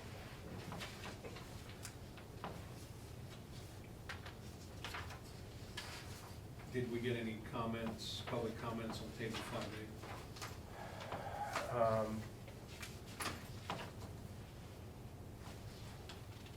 On traffic impact studies?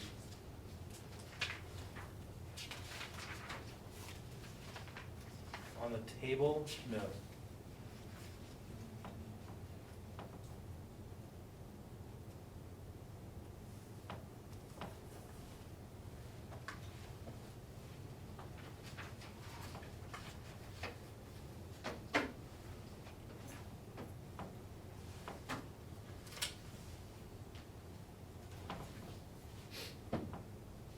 Okay. Okay. Anything in section 2, soil suitability and drainage? Section 2, sub B, sub 1. Generally? I would like to put may be required instead of are required, Okay. because like I said, we got several under our limited category that this. That's consistent with the Right. direction of the bill.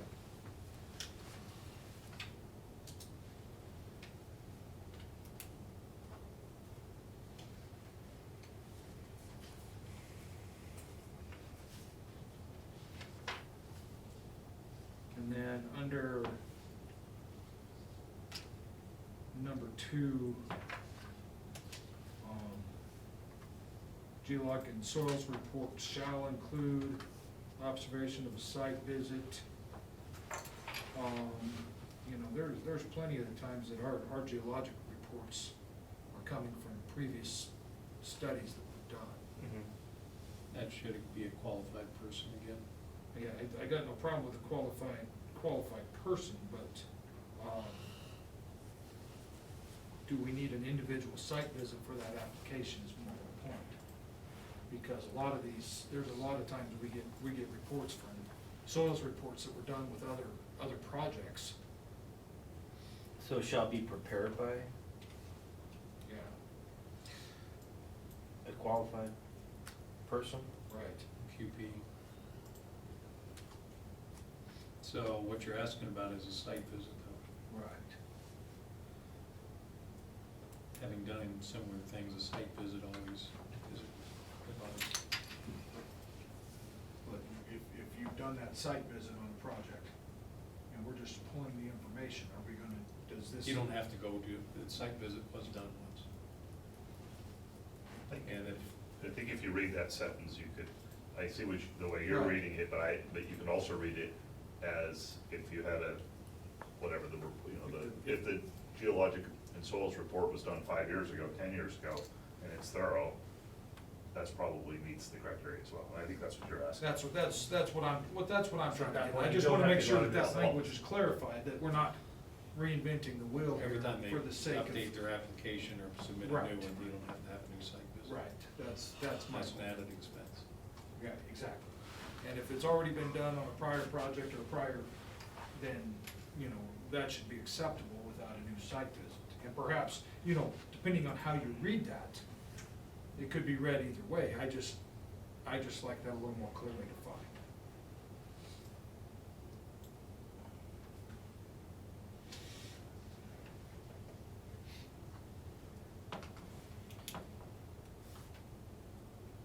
So maybe the second sentence, the report shall address ground subsidence, expense of soil and rock, and may include the observation, a site observation?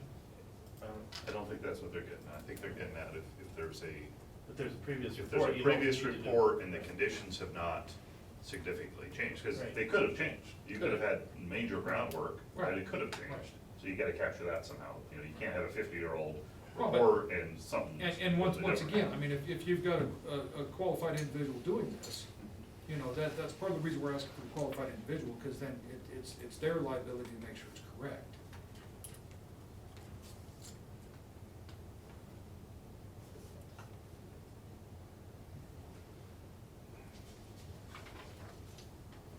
Well, it references guidelines here, Colorado Geological Survey, SB06 guidelines. I would assume those guidelines have some guidelines in them about, I mean, I'm not familiar with those guidelines, so.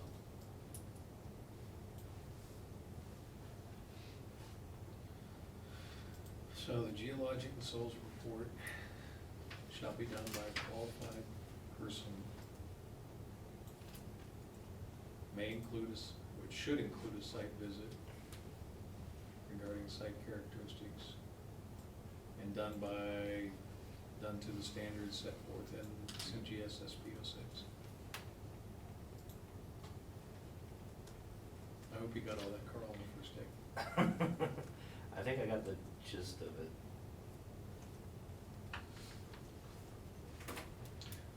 So you want to include the which may include the site observation?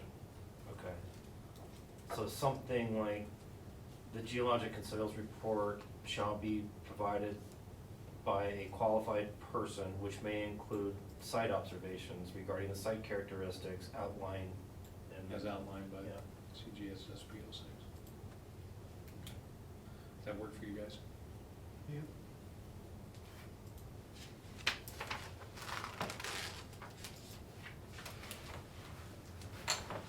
Okay.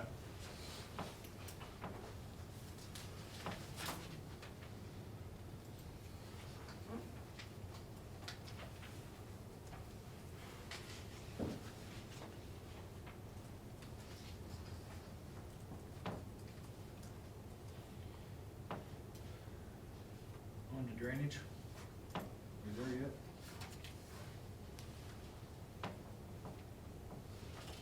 Start us off. Subsea drainage, same thing, under the generally, drainage reports may be required. Because once again,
section 3. Okay? This is water supply and wastewater disposal, so changing sewage to wastewater.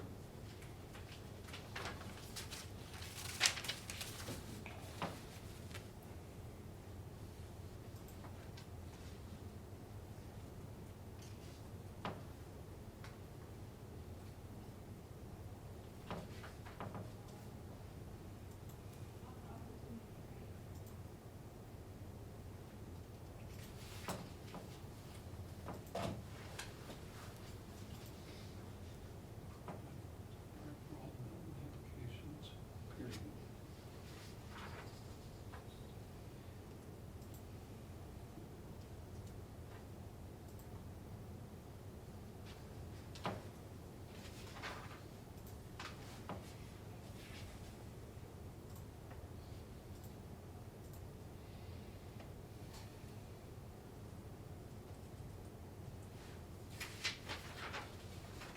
I think 1 and 2 are okay for me.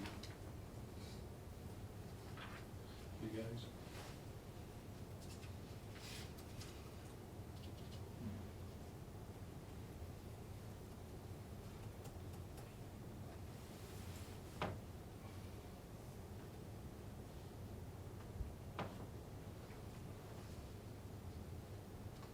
Yeah, it's okay with me.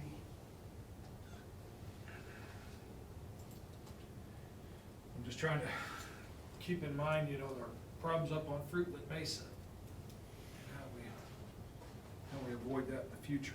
In which regards, You know, they were sold property claiming that, you know, it's adequate water supply based upon a spring that's up there. And then as drought happens, irrigation changes, that spring dries up. And now suddenly there is no water, even though the state determined there was water before.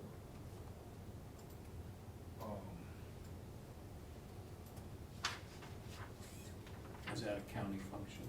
Well, I mean, we don't wanna see it happen, but. we don't wanna see it happen, no, but we also,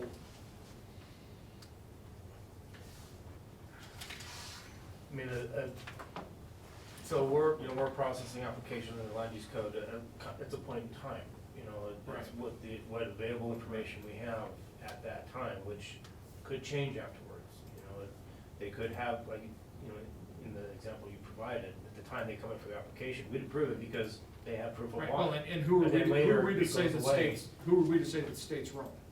Right, exactly, we're not getting into that level of detail.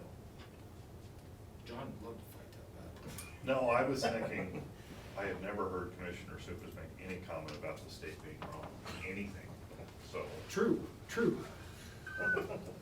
just generally.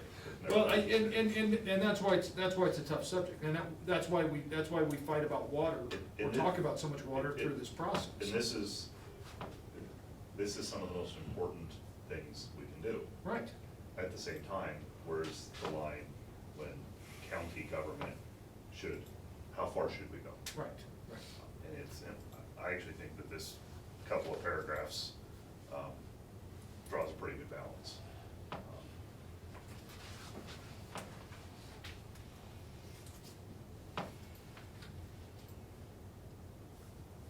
We keep saying the county doesn't regulate water. So, But we have to make sure that there's some proof that there is So if they provide adequate proof. potable water. Yeah. and Carl brought up a point earlier about the term cisterns, because we have cisterns in place on shared well systems Right. that are different than cisterns with hauled water. Correct. That's what we're trying to capture here, is that there are different scenarios, and so, But right there in sub 3, sub A, cisterns shall not be considered an adequate water supply. where water is hauled. However, a cistern may be allowed if it meets one of those 3 criteria. Right. So I just want to make sure we've got that language where we want it. Right. And the whole And then section B is is- about hauled water. Right, right. And but B is what we're talking about, where you have a water source, using the cistern as part of that water system is allowed.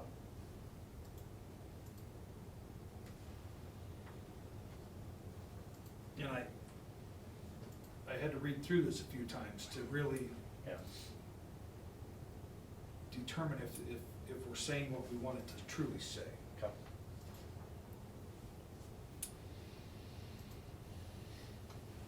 And of course, we did add the section that if, there's the option to go through the variance. Mike? Yeah.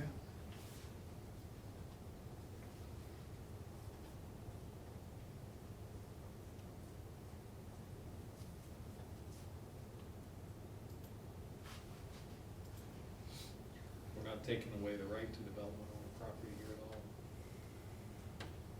And then on the plat note, do we need to differentiate the cisterns? Cisterns haul water, cisterns fed by a spring. Do we need to put that on the plat note?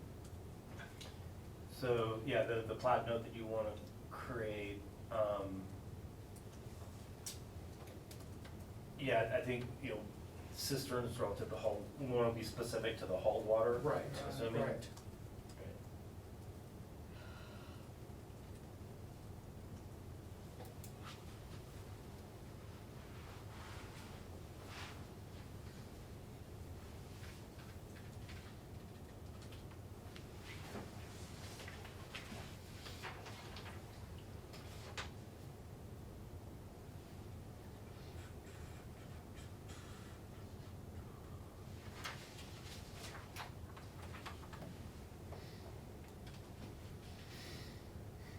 I have nothing to add on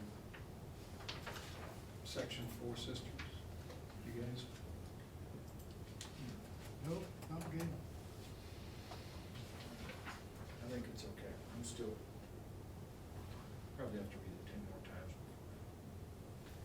I mean, you could break out, just structurally, you could break out B, because I don't know that that really fits under a category that is entitled hauled water. No, You- this is titled cisterns.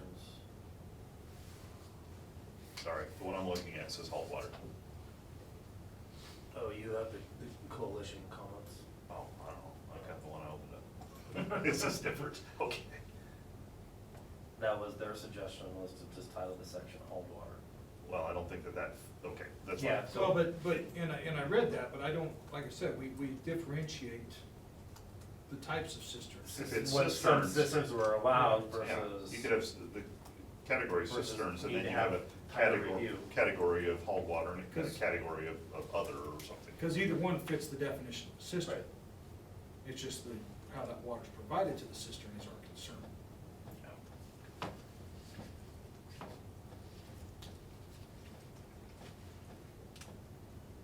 That's one of my page numbers got off. Sorry. Okay.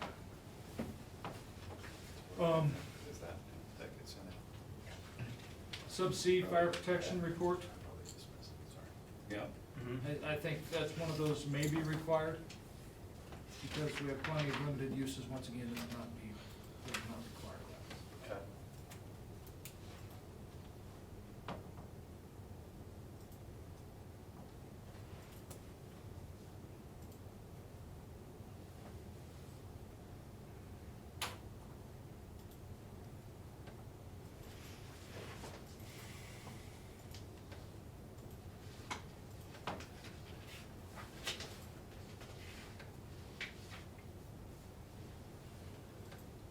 That's all I have, chapter 5. Mike, do you have anything else? No.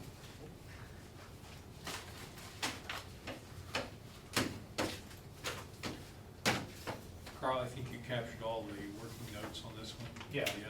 Yeah, so I'll do like we did for chapter 7 and 8 and highlight where the changes are, so you can take a look at them again. Okay. I think on your next version there, you could drop the strike throughs. Because that was the one we noted, I noted, Okay, right. in the cul-de-sac line. So get rid of the red line other than where the changes are that you wanna. We can leave that out, it don't matter.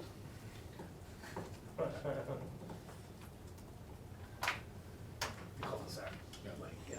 Okay, So at our next meeting, we'll go through 4, 5, 7, and 8 edits. okay. That shouldn't take that long. Unless Don gets stuck on this cul-de-sacs again. You know, who knows which rabbit hole I'm gonna choose to go down, you know, I like to keep it exciting around here, so. And then I'd like to go through 12. Okay. Does that work? Mm-hmm. Okay, so I've already sent out 12, so I won't resend that out. But I'll resend out, and 7 and 8 with the changes from before, so I won't resend that out. But I will resend a 4 and 5 revised. Yeah. Okay. What's a good time then for us to get back together? I'd like to do it next week, week of 15th.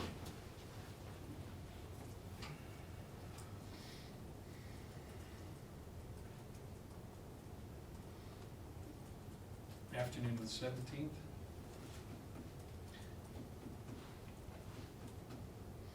Morning of the 18th after coffee. Yeah, we could probably do it. Well, no, let's, who knows how long it's gonna take, so let's look at the 17th.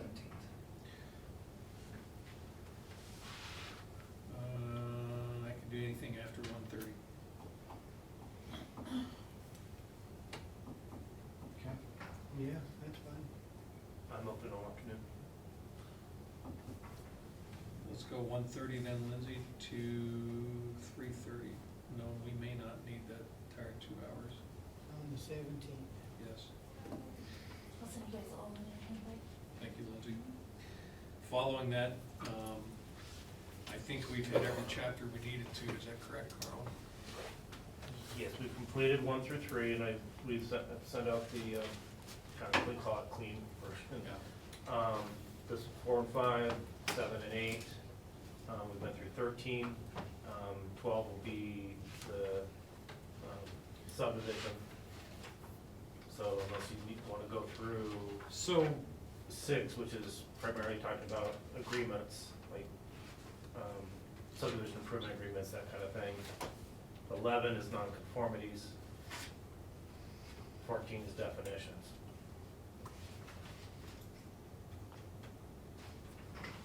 '14 definitions. When I did my search, I really don't think we need to define shall in the definitions. Okay. Just kind of tone of the document type discussions there. Okay. Okay. Because what I'd like But to we do. don't need to go through chapter 14, or you? is No, I'm that- not saying we don't need to go through it, I'm just saying, well, I mean.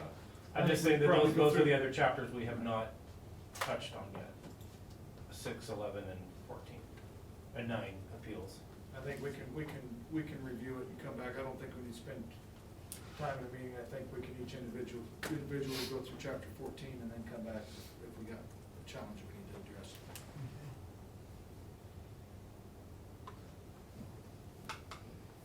So let's make sure we do 14 before next Wednesday.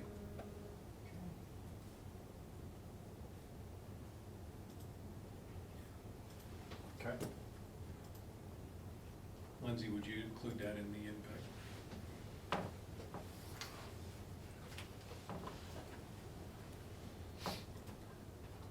Carl, John, anything else for us today? No, sir, don't believe so. on land use? Well, I appreciate everybody being here. We will finish up. Fun continues.